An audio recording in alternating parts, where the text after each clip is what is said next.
അർജുനായി 6ാം ദിനം നടക്കുന്ന ഈ തെരച്ചിൽ അതിനിർണായകമായ ഘട്ടത്തിലേക്ക് കടക്കുകയാണ്. ഇനിയുള്ള 1 മണിക്കൂർ ആ അർത്ഥത്തിൽ വളരെ വളരെ നിർണായകമാണ് എന്ന് പറയാം. സൈന്യം എത്തി തിരച്ചിൽ നടത്താൻ പോകുന്നു. പക്ഷേ നിർഭാഗ്യവശാൽ അവിടെ നിന്ന് നേരിട്ടുള്ള വിവരങ്ങളോ ദൃശ്യങ്ങളോ ഇപ്പോൾ പ്രേക്ഷകരിലേക്ക് എത്തിക്കാൻ കഴിയാത്ത സാഹചര്യമാണ് മാധ്യമങ്ങൾക്കുള്ളത്. കാരണം ഇതുവരെ കാര്യങ്ങൾ കൃത്യമായി റിപ്പോർട്ട് ചെയ്തിരുന്ന മാധ്യമങ്ങളെ ആ സംഭവ സ്ഥലത്ത് നിന്നും ദൗത്യ സ്ഥലത്ത് നിന്നും മാറ്റിയിരിക്കുന്നു. കാരണങ്ങൾ വ്യക്തമാക്കപ്പെട്ടിട്ടില്ല. ഈ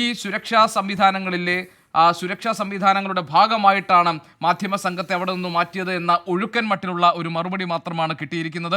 കർണാടക മുഖ്യമന്ത്രി സിദ്ധരാമയ്യ ഉച്ചയോടുകൂടി അവിടെ എത്തും. അതുകൊണ്ട് തന്നെ കനത്ത സുരക്ഷാ വലയത്തിലായിരിക്കും അദ്ദേഹം എത്തുക. അതുകൊണ്ട് മാധ്യമങ്ങൾ അവിടെ നിന്ന് മാറ്റുന്നു എന്ന ഒട്ടും തന്നെ കൺവിൻസിംഗ് അല്ലാത്തൊരു മറുപടിയാണ് മാധ്യമങ്ങൾക്ക് കിട്ടിയിട്ടുള്ളത്. ഏതായാലും ഇതുവരെ ലോകമെമ്പാടും ആകാംക്ഷയോടുകൂടി അർജുൻ്റെ മടങ്ങിവരവിന് വേണ്ടി കാത്തുനിന്ന പ്രേക്ഷക സമൂഹത്തിന് മുന്നിലേക്ക് വിവരങ്ങൾ എത്തിച്ച മാധ്യമ സംഘത്തെ ഒന്നാകെ ആ സ്ഥലത്ത് നിന്ന് മാറ്റിയിരിക്കുന്നു. എന്താണ് കർണാടക സർക്കാരിനും ഈ ദൗത്യം നടക്കുന്ന മേഖലയിൽ നിന്ന് ഒളിക്കാനുള്ളത് എന്ന ചോദ്യം കൂടി പ്രസക്തമാവുകയാണ്.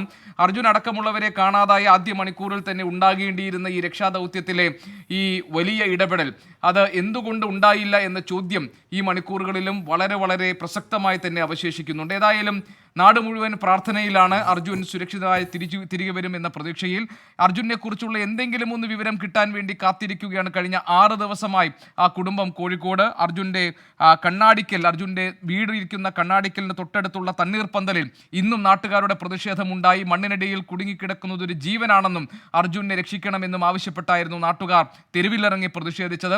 കേരള സർക്കാരിൻ്റെ ഇടപെടൽ ഉണ്ടായിട്ടുണ്ട്. കർണാടക സർക്കാർ അതിനനുസൃതമായി എന്തൊക്കെ ചെയ്യുന്നു എന്നതാണ് ഇനി കാത്തിരുന്ന് കാണാനുള്ളത്. ബൽഗാമിൽ നിന്നെത്തുന്ന സൈന്യത്തിന്റെ പ്രത്യേക സംഘത്തിന് ഈ ദൗത്യത്തെ വിജയത്തിലെത്തിക്കാൻ കഴിയുമെന്ന പ്രതീക്ഷയിലാണ് നമ്മളെല്ലാവരും. ഹാഷ്മി താജ് ഇബ്രാഹിം കൂടി നമ്മളോടൊപ്പം ചേരുന്നുണ്ട്. ഹാഷ്മി, ഇനിയിപ്പോൾ എല്ലാ പ്രതീക്ഷയും ഉള്ളത് സൈന്യത്തിന്റെ നീക്കങ്ങളിലാണ്. ഇനിയുള്ള 1 മണിക്കൂർ അതുകൊണ്ട് തന്നെ വളരെ നിർണായകമാണ് എന്ന് കരുതാം, അല്ലേ? ഏറ്റവും നിർണായകമാണ്. ഗോപി, ഇപ്പോൾ ആ രക്ഷാദൗത്യത്തിൽ പങ്കെടുത്ത നേരത്തെ രഞ്ജിത്ത് ഇസ്രായേൽ പറയുന്നുണ്ടായിരുന്നു, അദ്ദേഹത്തിന് നേരത്തുള്ള അനുഭവങ്ങൾ വെച്ചിട്ട് വലിയ ഭൂകമ്പമാകുന്ന പ്രദേശങ്ങളിലൊക്കെ 10-15 ദിവസത്തിന് ഉള്ളിൽ അല്ലെങ്കിൽ 10-15 ദിവസം കഴിഞ്ഞ് ഒരു ഭക്ഷണവുമില്ലാത്ത അതീവ ദുഷ്കരമായ മേഖലയിൽ നിന്ന് ജീവനോടെ മനുഷ്യരെ എടുത്ത കഥകൾ പറയുന്നുണ്ടായിരുന്നു. എന്ന് പറഞ്ഞാൽ അത്രത്തോളം സങ്കീർണമല്ല നിലവിലെ സാഹചര്യം. എന്ന് പറഞ്ഞാൽ അർജുന് ഒരു വലിയ വാഹനമുണ്ട്. ആ വാഹനത്തിൻ്റെ സ്പേഷ്യസ് ആയ കട്ടിയുള്ള ശക്തമായ ഒരു ക്യാബിനുണ്ട്. ആ ക്യാബിനുള്ളിൽ നേരത്തെ മനാഫ് അടക്കം പറയുന്നുണ്ട്, ഇത് കാട്ടിലേക്ക് ഓടിക്കുന്ന ഡ്രൈവറാണ്. അപ്പോൾ ആവശ്യത്തിനുള്ള ഭക്ഷണം ഈ അർജുൻ വണ്ടിയിൽ കരുതാറുണ്ട് എന്ന് പറയുന്നുണ്ട്. അപ്പോൾ അത്യാവശ്യം പിടിച്ചു നിൽക്കാനുള്ള ഭക്ഷണം ആ വാഹനത്തിൽ ഉണ്ടാവണം. എന്ന് പറഞ്ഞാൽ ഈ 6ാം ദിവസം നമ്മൾ നിൽക്കുമ്പോഴും ചെറിയ തോതിൽ പ്രതീക്ഷാ നഷ്ടങ്ങളുടെ അവസ്ഥ ഒരുപക്ഷെ അവർ കുടുംബം പോലും പറയുമ്പോൾ പോലും ഇപ്പോഴും നമുക്ക് പറയാനുള്ളത്, ഇപ്പോഴും സ്റ്റിൽ അർജുൻ പൂർണ്ണ ആരോഗ്യവാനായി ആ വണ്ടിക്കുള്ളിൽ ഉണ്ട് എന്ന് തന്നെയാണ് നമ്മുടെയൊക്കെ പ്രതീക്ഷ. അതുകൊണ്ട് തന്നെ ഗോൾഡൻ അവേഴ്സ് എന്നല്ല പറയണം, ഗോൾഡൻ മിനിറ്റ്സ് എന്ന് തന്നെ പറയണം. ഓരോ മിനിറ്റും അത് നിർണായകമാണ്.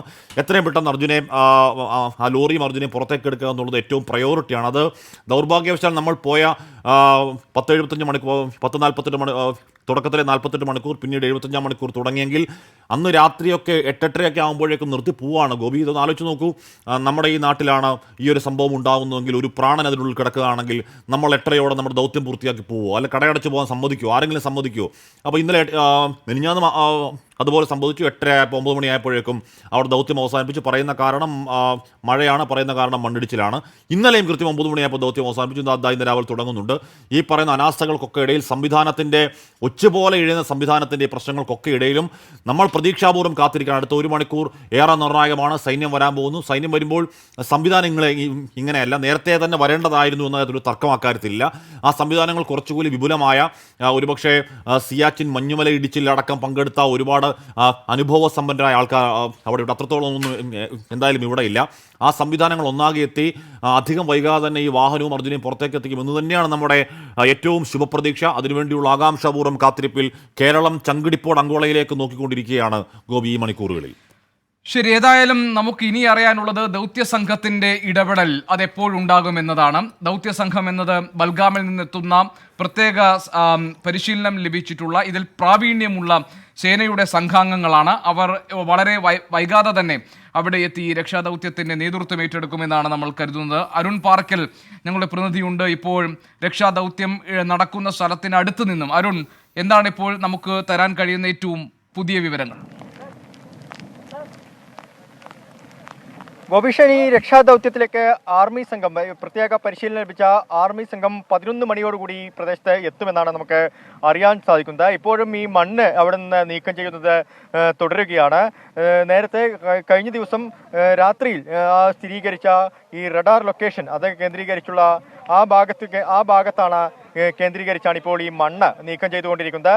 ഇപ്പോൾ നമ്മൾ നിൽക്കുന്ന ഈ രക്ഷാപ്രവർത്തനം നടക്കുന്ന സ്ഥലത്ത് നിന്നും കുറച്ച് അകലെയാണ്, ഏകദേശം 500 മീറ്ററോളം അകലെയാണ്. ഇവിടെ മാധ്യമപ്രവർത്തകരെ ഉൾപ്പെടെ ബാരിക്കേഡ് ഉപയോഗിച്ച് തടഞ്ഞിട്ടുണ്ട്. ആർക്കും അങ്ങോട്ട് പ്രവേശനം അനുവദിച്ചിട്ടില്ല. പക്ഷേ ഗോപീഷൻ, പ്രധാനപ്പെട്ട ഒരു കാര്യം, ഈ രക്ഷാദൗത്യത്തിന് വേണ്ടി കാത്തിരിക്കുന്നു. ആർമി സംഘം ഇവിടേക്ക് 11 മണിയോടുകൂടി എത്തിച്ചേരുമെന്ന് അറിയിക്കുന്നു. പക്ഷേ പ്രതികൂലമായ കാലാവസ്ഥ ഇവിടെ ഇപ്പോൾ ഉണ്ട് എന്നുള്ളതാണ്. വല്ലാത്ത മഴയുണ്ട് ഗോപികൃഷ്ണൻ, ശക്തമായ മഴയാണ്. ഈ മണ്ണൊലിപ്പ്, നല്ല രീതിയിലുള്ള മണ്ണൊലിപ്പ് ആ പ്രദേശത്ത് ഉണ്ടായിട്ടുണ്ട് എന്നാണ് നമുക്ക് ഇപ്പോൾ അവിടെ നിന്ന് ലഭിക്കുന്ന വിവരം. ഈ രക്ഷാദൗത്യം, ആ മണ്ണെടുപ്പ് അവിടെ നിന്ന് തുടരുന്നുണ്ടെങ്കിലും ഈ ഇന്നലെ കണ്ടെത്തിയ ആ ലൊക്കേഷൻ കേന്ദ്രീകരിച്ച് അവിടെ ആ ഒരു 30 മീറ്റർ ചുറ്റളവിൽ മണ്ണെടുപ്പ് തുടരുന്നുണ്ടെങ്കിലും അവിടേക്ക് വീണ്ടും വീണ്ടും ഈ മണ്ണ് ഒലിച്ചിറങ്ങുന്ന ഒരു സാഹചര്യമുണ്ട്. ഈ മലയ്ക്ക് മുകളിൽ നിന്ന് ഈ വെള്ളത്തിന്റെ ഒഴുക്ക്, ആ പ്രദേശത്തേക്ക് വെള്ളത്തിന്റെ ഒഴുക്ക് തുടർന്നുകൊണ്ടേ ഇരിക്കുകയാണ്. ഒപ്പം ഗംഗാവലി പുഴയിൽ ജലനിരപ്പും കൂടുന്നു. ഈ കർണാടക ഉൾവനത്തിലൊക്കെ വലിയ തോതിലുള്ള മഴ ഉണ്ട്. ഈ ഗംഗാവലി പുഴയിൽ ജലനിരപ്പ് ഉയർന്നുകൊണ്ടേയിരിക്കുന്ന ഒരു സാഹചര്യവും നിലവിലുണ്ട്. ഇന്നലെ രാത്രിയിലേക്കാളും ഇന്നിപ്പോൾ ജലനിരപ്പ് ഉയർന്നിരിക്കുന്നു. ഈ പ്രദേശത്തൊക്കെ, അതായത് ഈ താഴ്ന്ന പ്രദേശങ്ങളിലൊക്കെ തന്നെ ആ പ്രദേശത്തൊക്കെ വെള്ളം കയറുന്ന ഒരു സ്ഥിതിയും ഇപ്പോൾ ഉണ്ടാവുന്നുണ്ട്. എന്തായാലും ഈ രക്ഷാപ്രവർത്തനം ഇപ്പോഴും തുടർന്നുകൊണ്ടിരിക്കുന്ന ഒരു സാഹചര്യമാണ്. ഈ പ്രതികൂലമായ കാലാവസ്ഥയാണ്, ശക്തമായ മഴയാണ്, ഒപ്പം ശക്തമായ കാറ്റുമുണ്ട്. ഈ മണ്ണ് എടുക്കും തോറും ആ പ്രദേശത്തേക്ക് വീണ്ടും വീണ്ടും ഈ മണ്ണ് ഫില്ലായിക്കൊണ്ടിരിക്കുകയാണ്. അരുൺ, ഈ ആർമിയുടെ, അതായത് പ്രത്യേക പരിശീലനം ലഭിച്ച ബൽഗാമിൽ നിന്നെത്തുന്ന സൈന്യത്തിന്റെ സംഘം എത്തിയാലും ഈ പ്രതികൂല കാലാവസ്ഥയിൽ രക്ഷാദൗത്യം തുടങ്ങാൻ ഇനിയും വൈകിയേക്കും എന്നാണോ? അതിനുശേഷം കൂടുതൽ വിദഗ്ധമായ രീതിയിലുള്ള രക്ഷാപ്രവർത്തനം എന്തായാലും ആരംഭിക്കും. ഇപ്പോൾ ആ പ്രദേശം കേന്ദ്രീകരിച്ച് മണ്ണ് നീക്കം ചെയ്യുന്ന നടപടിക്രമങ്ങൾ മാത്രമാണ് നടന്നുകൊണ്ടിരിക്കുന്നത് ഗോപീഷൻ.